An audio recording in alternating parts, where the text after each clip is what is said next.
Hello everyone, welcome back to our YouTube channel.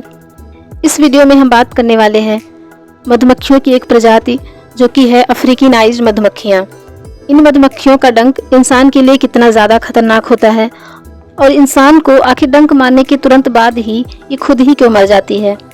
ये जानने के लिए सबसे ज़रूरी यह है कि सबसे पहले हम ये जान लें कि आखिर इन मधुमक्खियों को अफ्रीकी नाइज्ड मधुमक्खियाँ क्यों कहा जाता है। तो वीडियो शुरू करने से पहले अगर आप लोग इस चैनल पर नए हैं तो प्लीज़ चैनल को सब्सक्राइब कर लीजिए एंड नोटिफिकेशन बेल को ऑन कर लीजिए। तो ये बात है सन 1957 की, जब हनी बीज पर एक एक्सपेरिमेंट किया जा रहा था। इस एक्सपेरिमेंट के दौरान एक छोटी गलती की वजह से बहुत बड़ी गड़बड़ हो गई। ये नोटिस किया गया कि एक्सपेरिमेंट के बाद हनी बीज बहुत ज़्यादा एग्रेसिव हो गई। ऐसा मालूम हो रहा था कि अगर ये मधुमक्खियाँ एक्सपेरिमेंट कंटेनर से बाहर आईं तो उनके रास्ते में आने वाली किसी चीज़ को भी नहीं छोड़ेंगी। और इसी दौरान वही हुआ जिसका सबको डर था। ये बात ब्राज़ील के शहर रियो क्लारो की एक लेबोरेटरी की है। डॉक्टर वारवेक मधुमक्खियों पर एक एक्सपेरिमेंट कर रहे थे। क्योंकि यूरोपियन मधुमक्खियों की शहद प्रोडक्शन बहुत कम हुआ करती थी, इसी वजह से डॉक्टर वारवेक इन मधुमक्खियों का डीएनए चेंज करना चाहते थे ताकि ये मधुमक्खियाँ भी ज़्यादा से ज़्यादा शहद प्रोड्यूस कर सकें।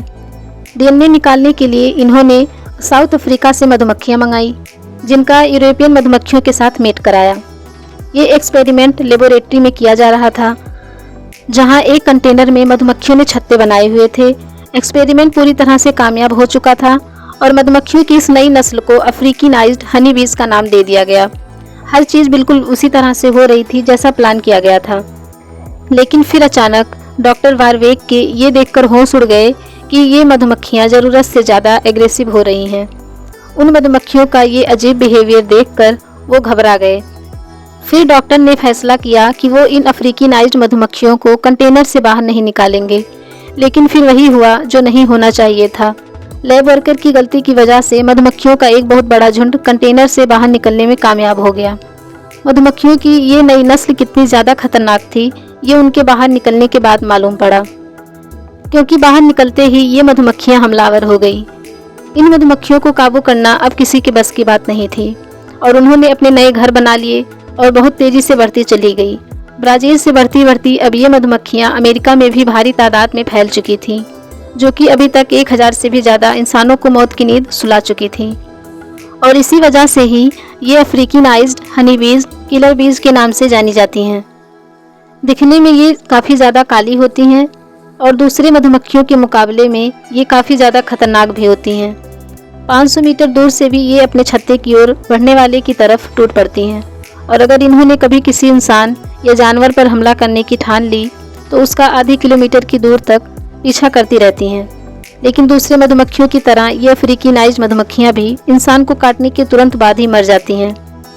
इन मधुमक्खियों का डंक इंसान के लिए कितना ज़्यादा खतरनाक होता है और आखिर डंक मारने के तुरंत बाद ही ये खुद ही क्यों मर जाती है, ये जानने के लिए ज़रूरी यह है कि सबसे पहले हम ये जान लें आखिर मधुमक्खियाँ हमला करती ही क्यों हैं। सबसे पहले तो ये समझ लें कि मक्खियों की चाहे कोई भी किस्म हो, वो इंसान पर तभी हमला करती है जब उनको खतरा महसूस होता है। नॉर्मल मधुमक्खियाँ तब हमला करती हैं जब कोई उनके हाइव्स यानी कि छत्ते को हाथ लगाता है। लेकिन अफ्रीकी नाइज्ड मधुमक्खियाँ क्योंकि ज़रूरत से ज़्यादा एग्रेसिव होती हैं, इसी वजह से दूर से ही अपने छत्ते की तरफ बढ़ने वाले इंसान पर हमला कर देती हैं। जब ये मधुमक्खियाँ फूलों से पॉलन इकट्ठा कर रही होती हैं तब ये किसी को भी नुकसान नहीं पहुँचाती। लेकिन अगर इसी दौरान कोई इनके ऊपर पाँव रख ले या इनके काम में रुकावट डाले तो फिर इनको गुस्सा आ जाता है और बिना डंक मारे बगैर चैन से नहीं बैठती।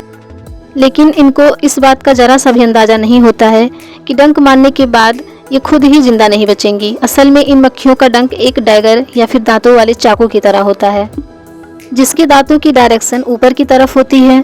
जब ये अपना डंक इंसान के शरीर में घुसाती हैं तो डंक के दांत इंसान की स्किन में फंस जाती है और इसी वजह से डंक का बाहर निकलना मुश्किल हो जाता है। मधुमक्खियाँ जब अपने डंक को बाहर निकालने के लिए जोर लगाती हैं तब डंक इंसान की स्किन से निकलने के बजाय मक्खी के शरीर से ही निकल जाता है। ना सिर्फ डंक बल्कि मक्खी के मसल्स, नर्व्स और उनके डाइजेस्टिव सिस्टम के कई हिस्से डंक के साथ ही अलग हो जाते हैं, जिसकी वजह से मक्खी का मौके पर ही मरना तय हो जाता है। अगर इनके छत्ते के पास से गुजरते हुए एक मक्खी ने भी आपको डंक मार दिया तो वो उसी वक्त उनका पूरा झुंड ही वहाँ पहुँच जाता है। लेकिन सवाल यह है कि आखिर दूसरे मधुमक्खियों को पता कैसे चलता है कि हमला कहाँ और किस पर करना है। असल में जो शहद मक्खियाँ अपने छत्ते में जमा करती हैं वो उनके अपने खाने के लिए होता है। ये शहद मक्खियाँ अपने बुरे वक्त के लिए इकट्ठा करती हैं। खास तौर पे जब पॉलन का सीज़न नहीं होता है, अपने छत्ते के प्रोटेक्शन के लिए कई मक्खियाँ उसके आसपास पहरा देती हैं। जब कोई इंसान उनके इलाके के करीब आता है तो ये दूर से ही सूंघ लेती हैं, और अगर कोई एक भी मक्खी डंक मारने में कामयाब हो गई तो उसी दौरान इनके अंदर से एक केमिकल रिलीज होता है जिसको फेरोमोन्स कहा जाता है। एक्सपर्ट का मानना है कि जैसे ही फेरोमोन्स हवा में फैलता है तो ये वहाँ मौजूद तमाम मधुमक्खियों के लिए अलार्म सिग्नल का काम करता है, और फिर वो मधुमक्खियाँ फेरोमोन्स को सूंघती हुई उस इंसान पर टूट पड़ती हैं। इसी वजह से जब आपको कोई एक मधुमक्खी डंक मारे तो फ़ौरन उस जगह को छोड़ देना ही बेहतर होता है। मधुमक्खियों का डंक इंसान के लिए कितना ज़्यादा खतरनाक होता है ये जानना भी ज़रूरी है। जब ये डंक इंसान के शरीर में जाता है तो ये एक टॉक्सिन आपकी बॉडी में छोड़ जाता है जिसको मेलेटिन कहा जाता है। इंसान की बॉडी तुरंत ही इस मेलेटिन से लड़ने के लिए ऑटोमेटिक काम करना शुरू कर देती है, जिसकी वजह से बॉडी का वो हिस्सा तुरंत ही सूजकर लाल हो जाता है। असल में यह हमारी बॉडी का डिफेंस मैकेनिज्म ही होता है जो मेलेटिन से लड़ने के लिए शरीर के उस हिस्से को सूजने पर मजबूर कर देता है। अगर डंक ब्लड वेसल्स के करीब लगता है तो वह ब्लड में शामिल होकर पूरी बॉडी में फैलना शुरू हो जाता है। अगर जिनको मेलेटिन एलर्जी होती है उनकी हालत भी बिगड़ने के काफ़ी ज़्यादा चांसेस होते हैं।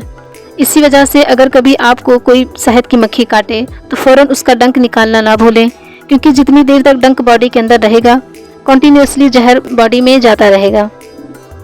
तो आई होप आप लोग को ये वीडियो अच्छी और इन्फॉर्मेटिव लगी हो, तो प्लीज़ वीडियो को लाइक, शेयर एंड चैनल को सब्सक्राइब करें। Thank you.